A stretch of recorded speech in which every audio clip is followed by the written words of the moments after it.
It's such a pleasure to be here at TOSCON. It's been like 5 years since we met with Craig, and it's my first time here. I hope it's not my last.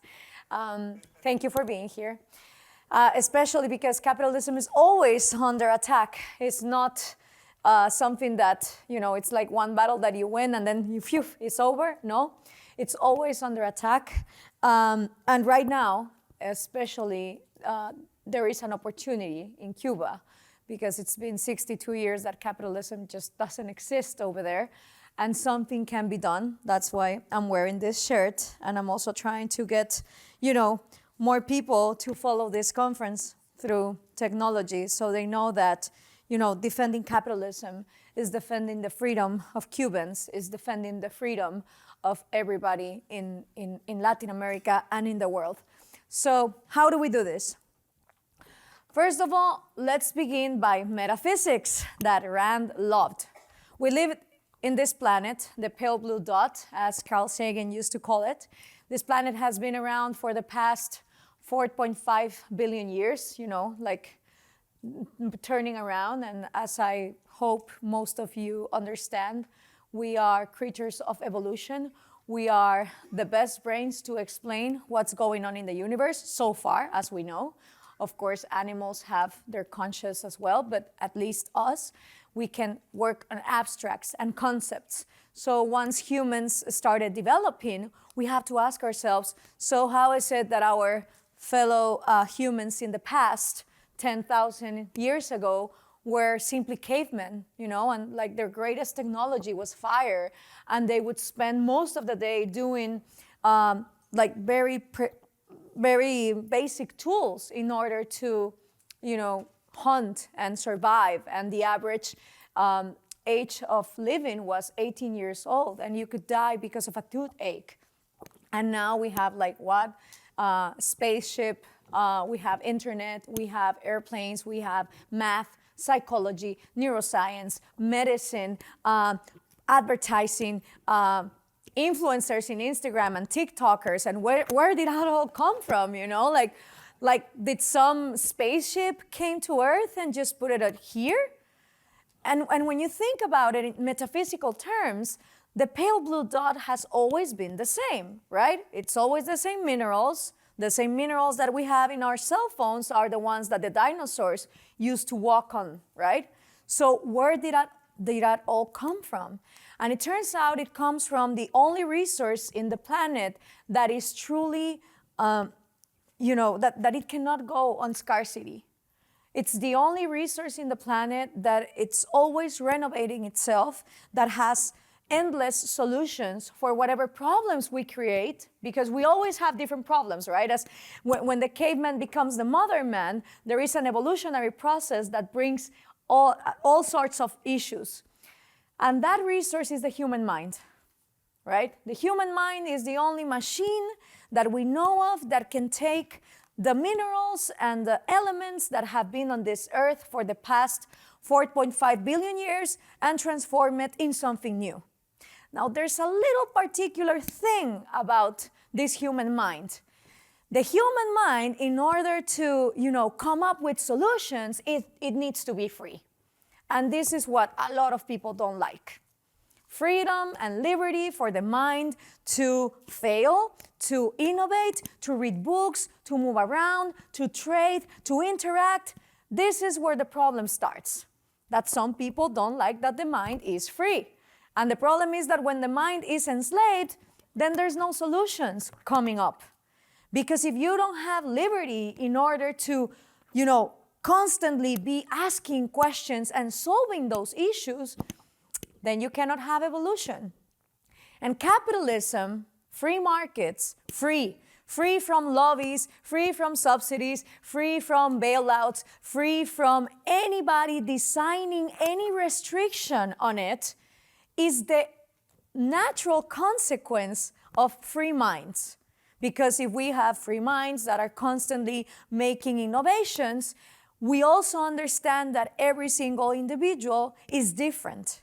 And I benefit from individuals that are way smarter than I am, because these individuals put airplanes in my livelihood. They put microphones and medicines and food. And so I cherish the fact that everybody is different. Not only genetically, now we understand that, it's a time where, in difference from Karl Marx, when Karl Marx was writing, psychology was in diapers, like Freud hadn't even started. And now we have neuroscience. Now we understand that genetically, we are designed or evolved to be free, to be unique, right? There's an amazing TV show by the futurist Jason Silva. He's originally from Venezuela, and it's called Origins. And we talk about the origins of the evolutionary processes that have not need any design. Language, money, cultures. These are spontaneous things that go on with nobody designing them. There was no one person that said, you know what? Let's design the English language. Let's design the Spanish language. Let's design money. And he explains in Origins that almost 15,000 years ago, 2 tribes in Africa decided that instead of killing each other, it was better to trade. And that's the origin of money, like 15,000 years ago, even more than the Homo sapiens itself to be dominant in the planet. And when we let that evolutionary process to come, then we have innovations. Now we have to understand that innovations come whenever there's freedom. It doesn't matter if it's the Silk Road, it doesn't matter if it's the Western world, it could be Latin America, it could be Australia. And in fact, we have to understand something. Freedom and innovations and these evolutionary spontaneous processes are the exception to the rule, even in the Western world. Because the Western world had monarchy, had religion, had Middle Ages for more than 1,000 years after we were, brought back in time with the burn of the Alexandria Library. So it's not the Western culture that we need to preserve, because the Western culture was all about kings, status quo, having the church, eating a cake and having it too, a lot of taxation, no trade until you pay, and of course slavery. And women, come on, we were too dumb even to vote. So there are things about the West that people want to defend, and I say, no, it is not the West. It is the freedom that happened inside the West to go against the things that were the status quo of the West. And this is not unique to the West. The fight for liberty and freedom and the thrive of common sense, you can find it almost anywhere in the planet. This is an excellent book by Alvaro Vargas Llosa, and it's called Liberty for Latin America. And he traces back history of Latin America for 500 years, which, of course, Latin America is a cherry picking of the West, right? We always grab what we want, and the obligations and responsibilities, no, we always set that aside. But if you analyze it, this is part of the West, of the mediocre West, of the bad parts of the West. Corporatism, state mercantilism, privilege, wealth transfer, politicized law. The fact that instead of cherishing the individual as an end in itself, the individual is always someone that needs to serve the government. And this is common in the West almost everywhere, until, of course, there's evolution coming. And finally, when the Renaissance, that was so cherished by Ayn Rand, started putting the human mind back in the driving seat. And that's when the scientific revolution happened, the medical revolution happened. Women start, questioning if they can have rights, as well as slaves, indigenous people. All this thrive that started happening in the 18th, 19th century is because of that evolutionary process. And we have exceptional cities like Amsterdam, like the Italian cities that were different and they were havens for people who were escaping. And of course, this country, the United States. And because of this evolutionary process, you have rebels like the pirates, and rebelling from kingdoms and empires where everything was established. The pirates, of course, they were violent, but at least they tried to portray a society where women, slaves, indigenous people, all the outcasts under one rule of law, regardless of their gender, their color, the true nightmare of the tribalist groups that we have now in the 21st century, right? They don't understand this because according to them, if you're black, you can only trade and do with black people, and if you're women, you have to think a certain way. But these guys, they were very pioneers in their time. And actually, the founding fathers were inspired by exercises like the Republic of Pirates in order to say, it doesn't matter what color, gender, nationality, or religion you preach, like, of course, also Adam Smith and other fathers of the Illustration noted.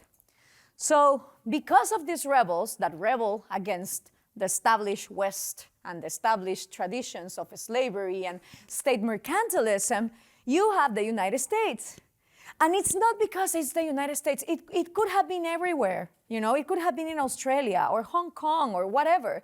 But it happened to be the first time in history where it was written down that every individual has the right to the pursuit of their happiness. The pursuit. That means you also are free not to pursue it, as long as you don't take the resources of the others who do want to pursue their own happiness. Now, people say, well, yeah, but there was slavery in the United States. And my question is, where wasn't slavery? Slavery was the norm of the entire human existence since 10,000 years ago. At least because of this experiment, it was written down. And this is what provided that with centuries later, black people and women and gay and transgender can achieve their pursuit of happiness as well. Of course, now pursuit of happiness is pursuit of subsidies, pursuit of welfare, pursuit of lobbies, pursuit of protectionism, pursuit of tariffs, and pursuit of all kinds of things that annihilate that liberty, right? And so, I don't know if you know about Hans Rosling. He was an amazing economist. He has a really good video on YouTube called 200 Years, 200 Countries, and he makes the stats, right, on how we were all poor back then. 9 of 10 people were in poverty. That's why nobody talked about poverty, because it was the standard. Until, of course, the Industrial Revolution and the Scientific Revolution and all these movements start creating wealth. Then someone said, oh, okay, so there's poverty and there's wealth, because now you could differentiate. And what he says is, of course, the countries that establish rule of law, where everybody is equal under the law to pursue their dreams, it doesn't matter, regardless of whatever background, those are the countries that achieve prosperity. Whereas the countries that stayed in this feudal mentality, where the king or the lord of the government or the military dictator, they have to control everything, especially the economy, they stayed back. And this is where the world started to change, regardless of the geographic spot. And you could have slave islands like Cuba, or you could have free islands like Taiwan. And both have an embargo or a blockage from like a world power, one from China, communist China, and one from the United States. But you rather lived in Taiwan, as we will see later. Now, with all this, historical salad that I'm trying to make here, so you can have a little grasp on the importance of understanding capitalism as a consequence of freedom of the mind. When you look at where we have had true capitalism, like really true, like Ayn Rand used to say, right? The unknown ideal, because actually no one knows what capitalism is. When you see these people that were protesting against Wall Street and they talk about capitalism, they understand the state controlling the economy. When you ask Black Lives Matter, they do the same. When you ask the feminist movements, they do the same. People associate capitalism with greedy bastards that are protected by governments from free markets. And you're like, how the hell does that happen? Does this happen? How can people conceive capitalism as its exact opposite, as state mercantilism? Well, it's because we also have handed education to the people who are interested in maintaining us ignorant, the government. We want the government to educate us, but then the government benefits from enlarging itself, and the only way that it can enlarge itself is through fear. Because if they implement fear in your minds, fear that you are not good enough in order to pursue your own happiness because you are too dumb, too poor, too white, too black, too a woman, too a gay person, if you are too fearful, the government solution is give me your resources and I'll take care of you. And everything is gonna be fine, right? So because of this, education has taught people to hate capitalism. And the most funny thing is that we are suffering from a Stockholm syndrome. We are enamored with our captor. Because people say, the government is the guilty one. The government is robbing me. I hate the government. And then you ask those same people, okay, but so the government is robbing you, and who should take care of education? The government. Football, the government. Animals, the government. Black people, the government. Women, the government. Old people, the government. Children, the government. It's like, dude, you are complaining that the government steals from you. And at the same time, your solution is more government. This is something that a 5-year-old understands. Why is it that adults don't?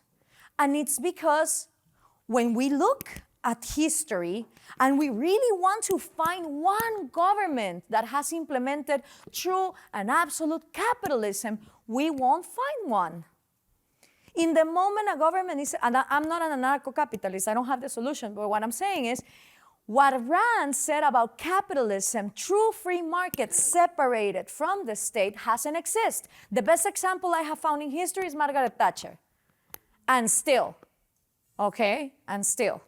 So how do we allure to this millennial, centennial mind that is so confused, that has this Stockholm syndrome, that hates capitalism when actually they are pissed with state mercantilism, and they blame the embargo of the US for the Cuban dictatorship, you know, and it's not the embargo that forbids the Cubans from getting out of the island or, you know, owning what they fish or what they farm or, you know, making a political party and present themselves to elections. That's not the embargo. That's the dictatorship. How do you allure to these minds? Well, first of all, I think the solution is in going back to psychology. The problem is not economics. Because if you teach people economics and you put a satellite photo of North Korea versus South Korea, it should be enough, right? And say to people, you see, here, there's no electricity, here, there's electricity. You get it? Capitalism works, right? Okay, next lesson. I wish, you know, it would be this easier. But I think that the answer is not in economics. I think economics is a result of first going deeply psychologically. We are dealing with generations that have been taught by the media, by the state, by their own families, to not have self-esteem, to not trust in freedom, because you're too dumb to be free. You're gonna fail and you're gonna be poor. At least with the state, you're gonna have a little ticket that tells you that you have the minimum, you know? So I think that how we reverse this is, first of all, with science. And I wish I could revive Ayn Rand and take her 23andMe and show her how she's the genetic blender, because I think she would have written amazing stuff about racism and genetics and feminism and how your genetic DNA imprint, it's the solution for all that. You want to cure racism? Make people spit and send that to Ancestry or 23andMe. Because when we all find out that we're a genetic blender, it doesn't make sense that we're hating each other for one single label. I think it's like 0.8% African in me. But okay, yeah, I don't look African. What if I did, right? So that's the thing. I think that metaphysics in science, in psychology, it's what it's going to make us influence new generations about capitalism. It's not only economics. It's about going back to the psychological damage that these people have been victims of. And when you do that, you stop seeing nationalities. I'm really sad in Latin America whenever I go and I talk to in Argentina or in Chile or in Nicaragua, and they say, well, the thing is that we are Nicaraguans, so our problems only Nicaragua understands. And he's like, no, you're part of the human race. And you're just thinking inside the ridiculous borders that some Spanish conquistadors inherited you 500 years ago. So we're limiting and limiting and limiting the mind with things that make no sense whatsoever. When instead we look at humanity without those invented borders, let it be religious ones, nationality ones, gender, etc., our scope opens. And then what we look at is free humans or enslaved humans. And then you can learn from history. And then you can be empathic, truly empathic. Something that Black Lives Matter is not doing with the Cubans, as the Cubans were not doing, because they're all defending themselves from different sectors. When you look at the world like that, you only find that there are four people. There are adders, subtractors, multipliers, and dividers. That's it. And there are redhairs and LGBT community and straight people and fat people and slim people and old people in any of them. Because it is about what you decide to do. Nobody can control the cards that the universe gives you when you are born. Or anybody here chose their parents when they were born? No. In the moment that you're born, you're doomed. You're dealt with some cards, and they are absolutely different, even from the ones of your brothers and your sisters. And so your choice is, am I going to use my brain to solve the problems in life or not? That's it. And with that, you have others. These are people that are handle, difficult cards, but they add to whatever was given to them by choice. You have subtractors. These people also, they could be born in a favela, and instead of, pursuing any dream, they become criminals or gangsters or drug dealers or whatever. Then you have multipliers. These are people who were born in really good parts of the world, not like me, but like Sweden or stuff like that. And so you start from a high bar. And from that high bar, you multiply what was given to you. And you leave the world with more than what's given to you. And some rich fellows act like that. But others are dividers. And you already know these people if you read Atlas Shrugged, the James Taggarts of the world, the moochers and the looters, the ones that are born privileged, and with the privilege that they were given, they just make more disaster. That's it. Now we have to understand, for people who are, concerned with poverty, mental poverty is the mother of material poverty, not its daughter. And the people who are obsessed with equality, income equality, material equality, first of all, I ask, what's the Santa Claus list? When are you guys gonna be all satisfied? How many TVs, PlayStations, sneakers, rocket ships, access to Wi-Fi does every single human being has to have for the people obsessed with material equality to be happy? What's the Santa Claus list? And you know what? There is no Santa Claus list. Because as long as there's freedom, every single day, a new gadget, a new thingy gets invented that by its logic cannot be immediately distributed to the 7 billion people that are walking in the planet right now. But you know what makes it faster for everybody to get those new gadgets? Markets. And when they're free, when they are not, controlled or restricted by stupid things like nationality or gender or whatever. So there are three myths that young people are worried with when they talk about capitalism. We already covered that they don't even understand what capitalism is, but leaving that aside, there are three things. People think that in capitalism, poor people are going to be more poor, and their solution is, let's give away, right? Because they think that material wealth magically will give mental wealth. There's an excellent documentary called Poverty, Inc., and it's about the lords of international aid, the lords of poverty, living in the World Bank and the IMF and the UN and Oxfam and Greenpeace and all these organizations with beautiful dreams and horrible results. These are like hopeful hippies. They have spent more than trillions of dollars since the 40s.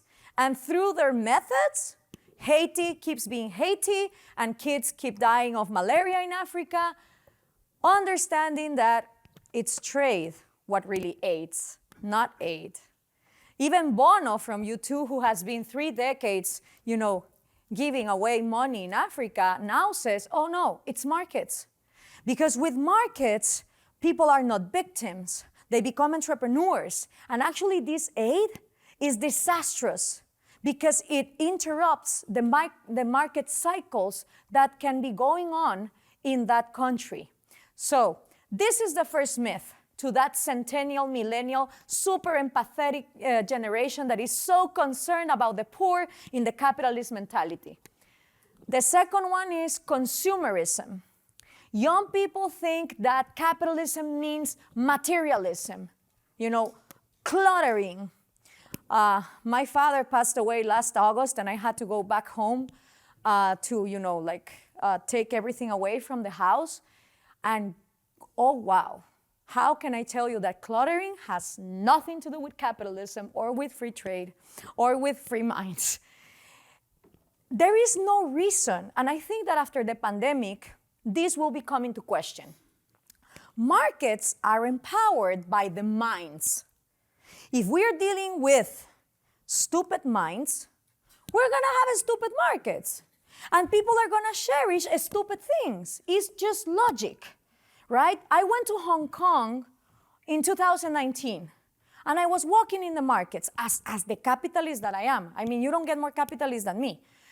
And I was walking around, and after a millionth store with Hello Kitty plastic dolls, I was thinking, do we really need another of this? Like seriously, as a humanity, who am I to judge the dreams of a 5-year-old girl? But you start wondering, why are we producing the things that we produce? And then I go back to psychology.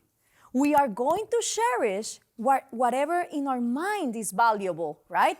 The paradox of the diamond and the water.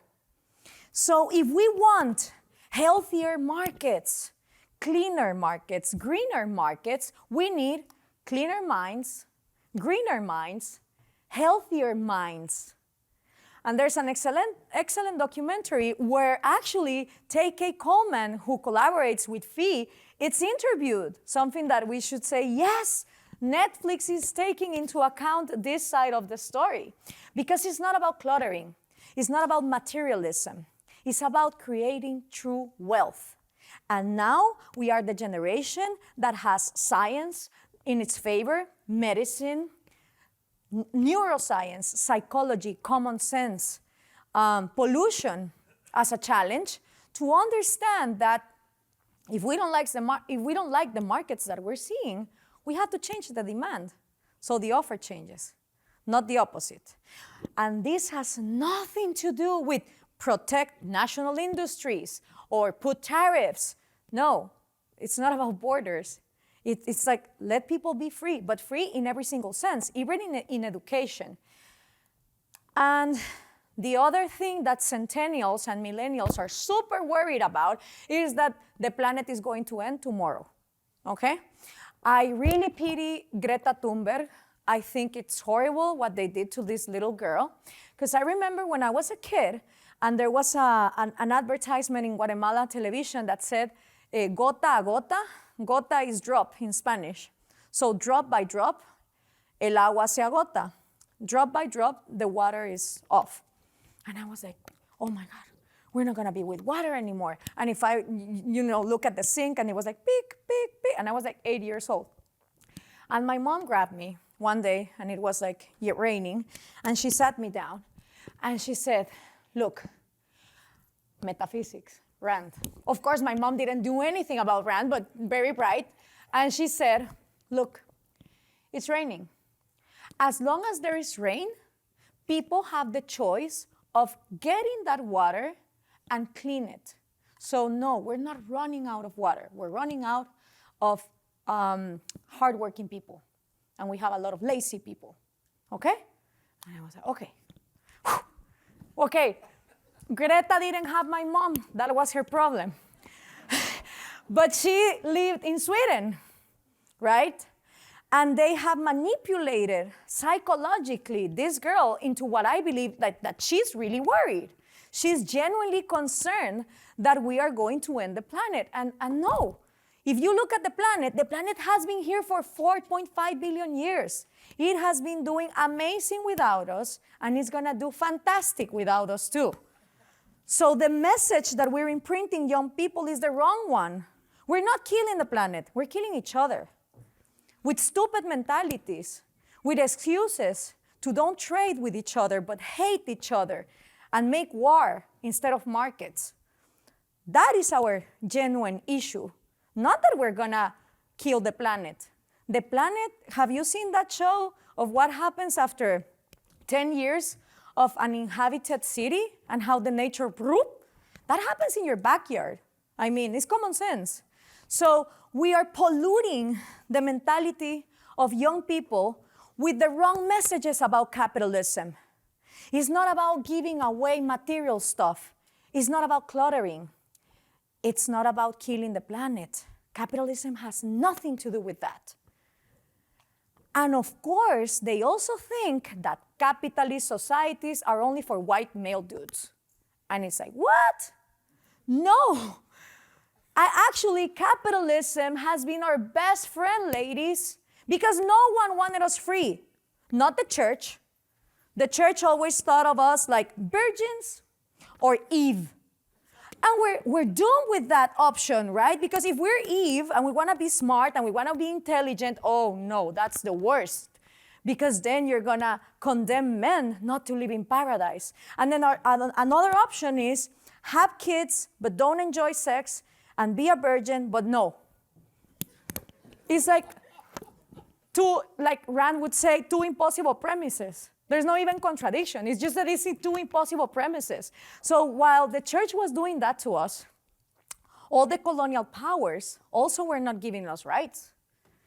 Actually, what started emancipating us was capitalism, inventions, the washing machine, the contraceptive pill, the higher education, the hygiene products have done more for us and our freedom than any monarchy or any priest had ever done for us. And that's reality. And you know who has an amazing relationship with sex and psychology and what to do with emotional intelligence and how to empower women and also loves capitalism? Ayn Rand. Why do feminists don't talk about this brilliant, amazing... She has all the checks. She's a woman. She was not that pretty. Because feminists say that beauty is something that women shouldn't pursue because it's, giving men what they want and whatever craziness, okay? She was a migrant. She was smart. She had the most unpopular ideas. She fits all the feminist boxes. And still, feminists don't use her. And this lady actually had an amazing interview about sex in Playboy magazine, And so this centennial, millennial generation who loves to watch shows about transgender people and, overcoming difficulties like Pose in Netflix and all these shows about, conquering rights, why are they not using her? Well, because nobody in public or private education is going to use Rand, right? So there you have it. So going back to concretes in this metaphysical world of ours. There are also myths. In Latin America, everybody says, the United States, the most capitalist country in the world. It's not true anymore. I am sorry to burst your bubble, but we cannot use the United States as the example of freedom and capitalism. Yes, you once were, but this was like 3 centuries ago. And you have to address the current state of affairs. Because if not, people are using a wrong example of capitalism. And when they get pissed at the wrong things. When people say, for example, Monsanto, the corn company, and you go and see the subsidies that Monsanto has, and why this creates health issues, people don't understand it. When they say the super multi-corporations, they all have subsidies and protectionism. Amazon, Facebook, Tesla. So we cannot refer to the US as the most capitalist country in the planet because it's not anymore. This is the World Index of Economic Freedom, 2021, and even Hong Kong, which I think was the #1 country, they have the housing subsidized. Now here's the thing, the fact that there are more free countries, even if they are not true capitalists, doesn't mean that you're gonna live better in the less free countries. Actually, for people who love to talk about how to end poverty, poor people are 11 times richer and they live even more than 15 years in a freer country from that index than in the less. But what about moral freedom? So there's a foundation in Spain that now creates the World Moral Index Freedom. And it's not moral like your popes, Catholic popes moral. No. Is your moral like Rand understands moral? How moral is your country in the sense of how do they respect people according to their actions and the consistency of their actions regardless of gender or personal choices? So with these two things combined, okay, when you have this and this combined, we will understand that true free capitalist societies is unfortunately not what we're having right now. Not in the United States, and of course less in Latin America. And I want to end with this because I think that all of these ideas sound beautiful and they're great and they always work, but there are also current state of affairs. And I think that people who defend these ideas, sometimes they lose the opportunity when something is happening on the ground. Well, right now, something is really happening on the ground in Cuba. Cuban people inside the island are doing for themselves what no US president and no Latin American president has ever done for them. And I think this is an amazing opportunity to rethink how are we gonna make this more of a John Galt Valley, Galt's Gulch, than going back also to the 1950s, which is something that also people are obsessed with sometimes when they want to annihilate a dictatorship. They want to go back to happier times. But no, we are in 2021. And we need to understand that we need territories that are really free, taking into account the problems that we have in the 21st century. So this is Taiwan versus Cuba. And if anybody tells you, oh no, what's going on in Cuba is because of the embargo, well, no. Taiwan is in the same position, if you want to see it like that. And still, the PIB per capita of Taiwan is $25,000. So with that, I want to thank you all for your attention, and I hope that my broken English and historical salad was very helpful for you. It's been a pleasure.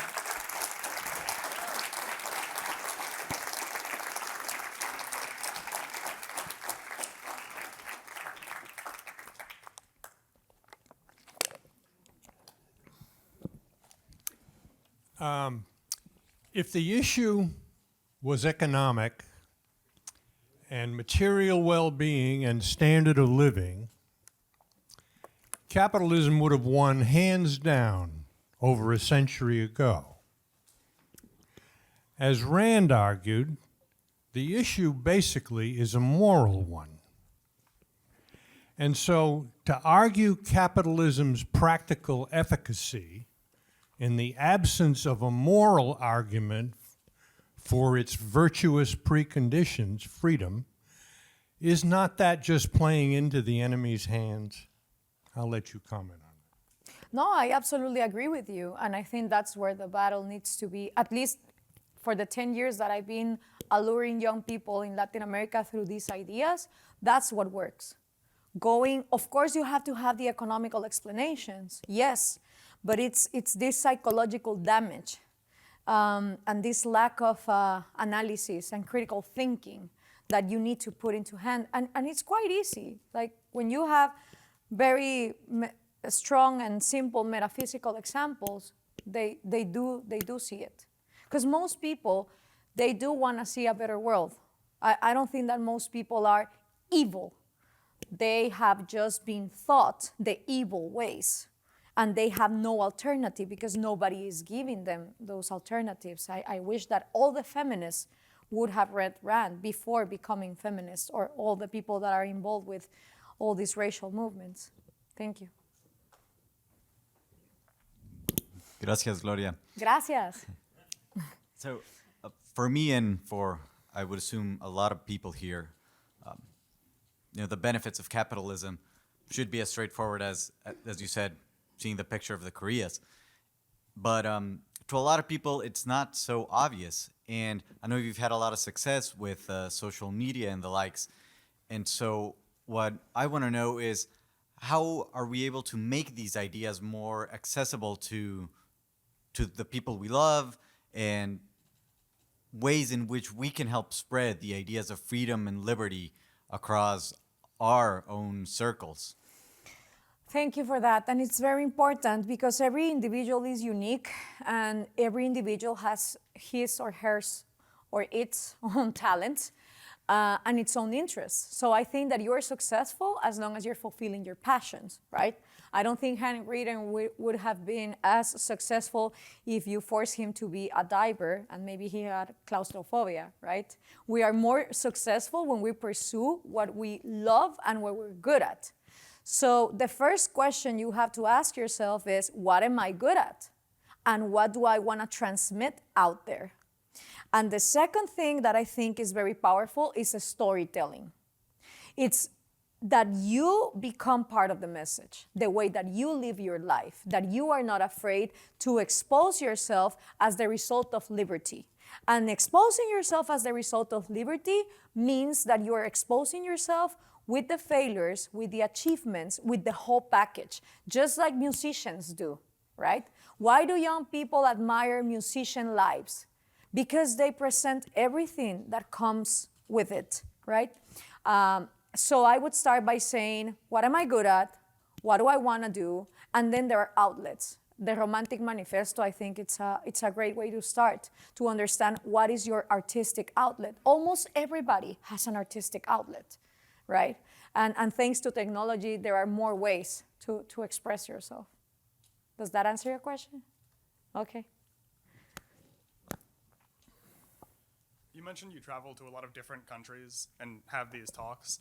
Do you focus more or less on certain topics when you're going to Nicaragua as opposed to here? Yes. Yeah, it's the same. Like you're a seller of ideas.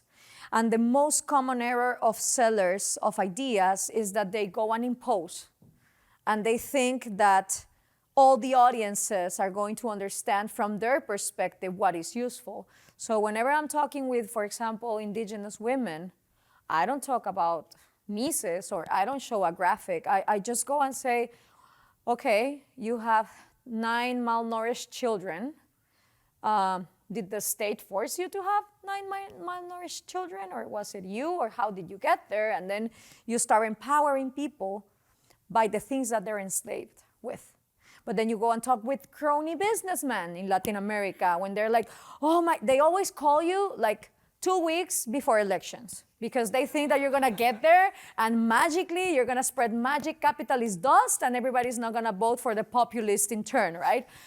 And you're like, dude, your father 20 years ago was financing the guy that didn't do his job, and this is the consequence. And you guys as businessmen, as moochers and looters who want privileges, this is what ends up pissing people off in poverty.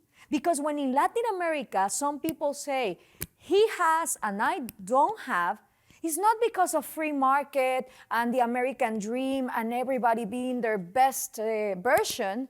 It's because you have privileges. So there is a logic of why people hate wealth. But going back to your question, yes, if in order to be a good seller of ideas, you listen to your audience. You try to understand what's going on there, right? And this is what I regard as a very intellectual audience that has read more than, I don't know, 90% of the people. So, coming here and quoting Rand would be redundant for me. Yes. Hola, Gloria. Hola.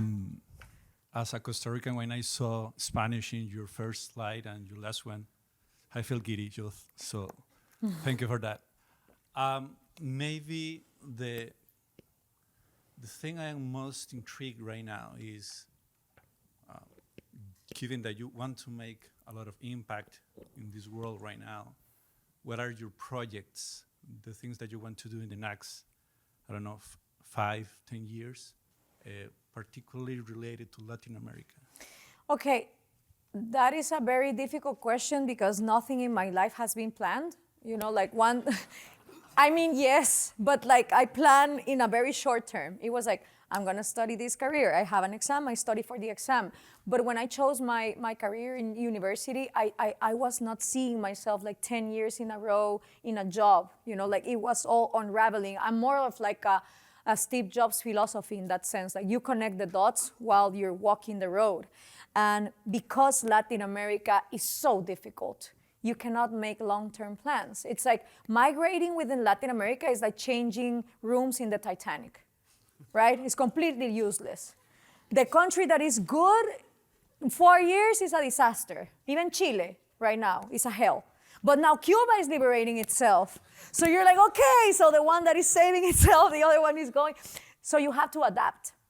And I think that my plans or my projects are not attached to one particular geographic scenario, but by spreading these ideas.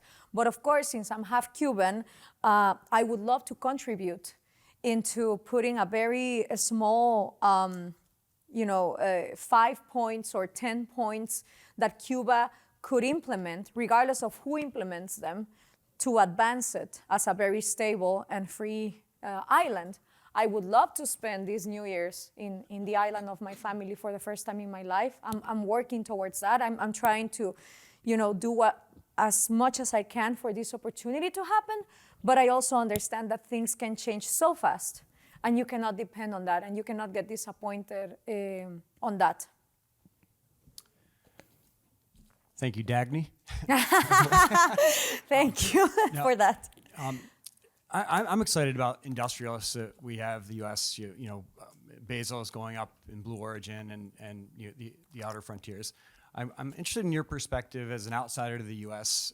Some of my concerns relate to it's less statist and more corporate statism impacting our free expression, be it Facebook and all of that. I was wondering, your perspectives on that and what you see as potential solutions. I absolutely agree with you, and I think that you need to tackle the issue from its roots and on its branches. Because people complain about, censoring in Facebook. I interviewed a fellow Facebook worker 2 years ago at Ocon, and he's an objectivist, and he was talking about the lack of multicultural environment inside of Facebook. Basically, you have to be woke, you have to be socialist, you have to be BLM, you have to be now, I guess, pro-Castro, I don't know, in order to fit the model. But then when you go back is, okay, what are the privileges that these companies have? You don't like these companies? Take the lobbies away, take the privileges, take the subsidies,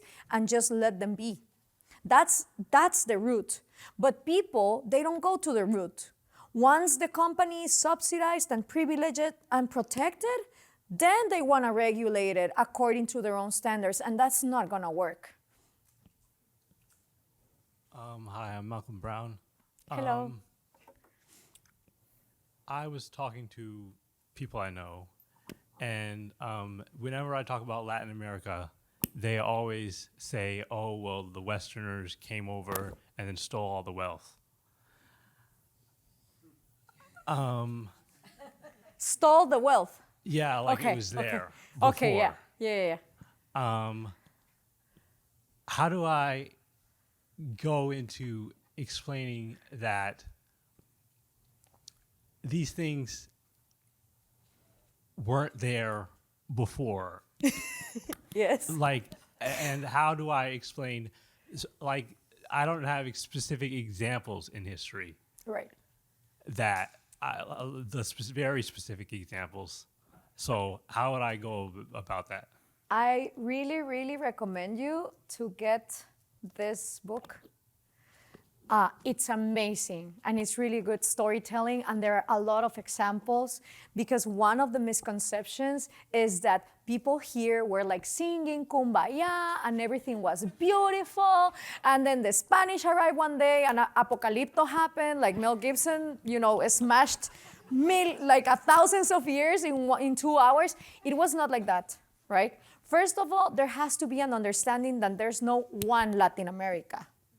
If we are the philosophy of individuals, we really need to understand individually what went on in Latin America. The Incas and the Aztecs never met, and they both taxed their people and enslaved their people. The Mayans, they were extinguished like 900 or 600 years before the Spanish even arrived.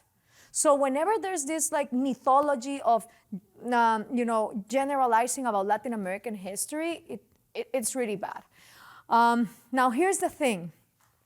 The fact that today there's, an obese American man addicted to Prozac that is created in a laboratory versus an indigenous woman in Peru who is curing cancer with ayahuasca treatments, and this is what they put you, an example of the fail of the West and the wealth of the ancient, is reducing two facts, but taking away the entire history in between.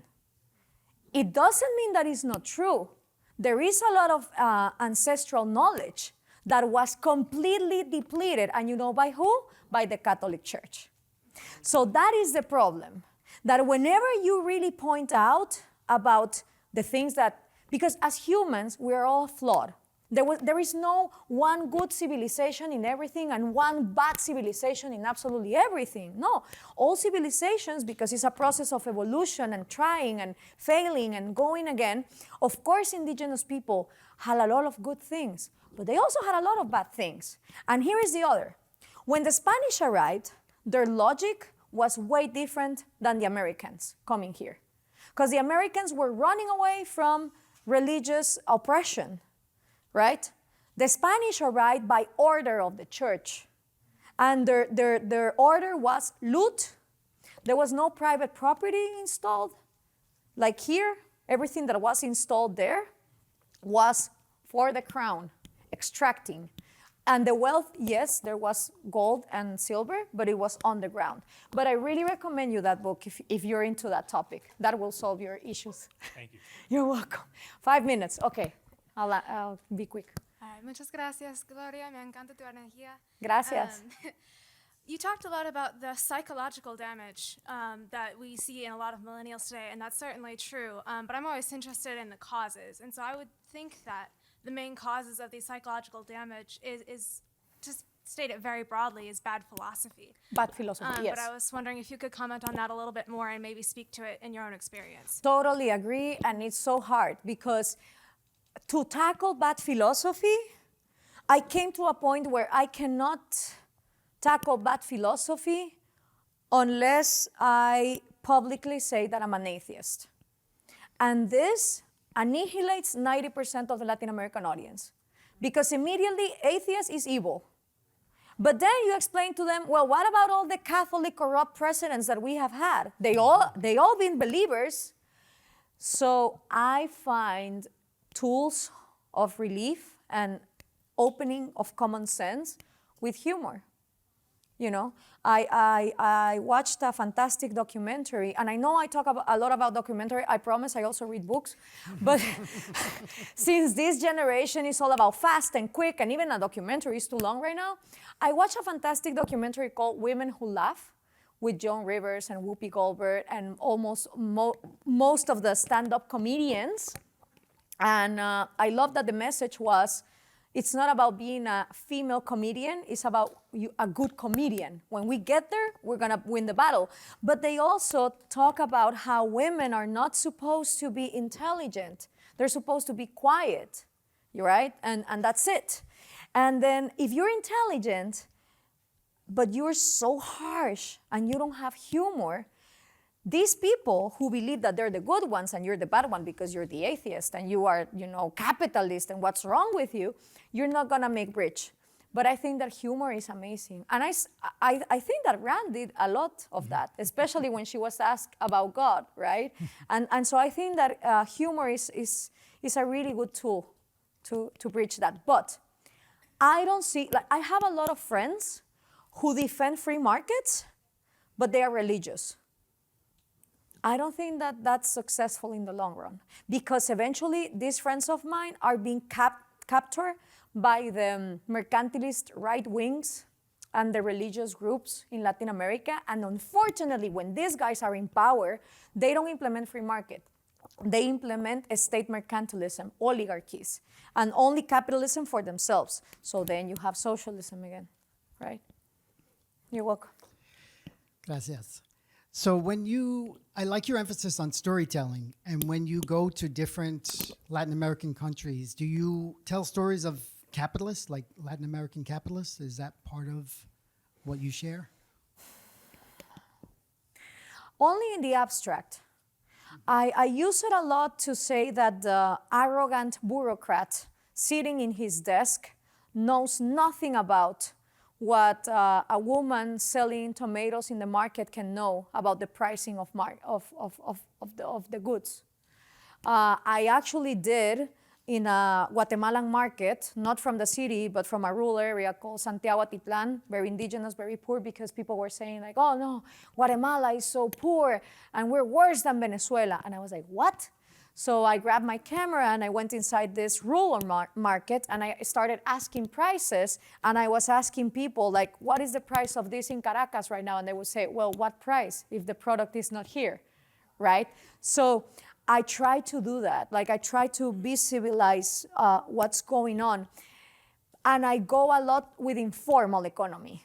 I try to say that the true hero is the little guy, the informal economy, the Hungarians, but because these guys are not part of that oligarchy having privileges.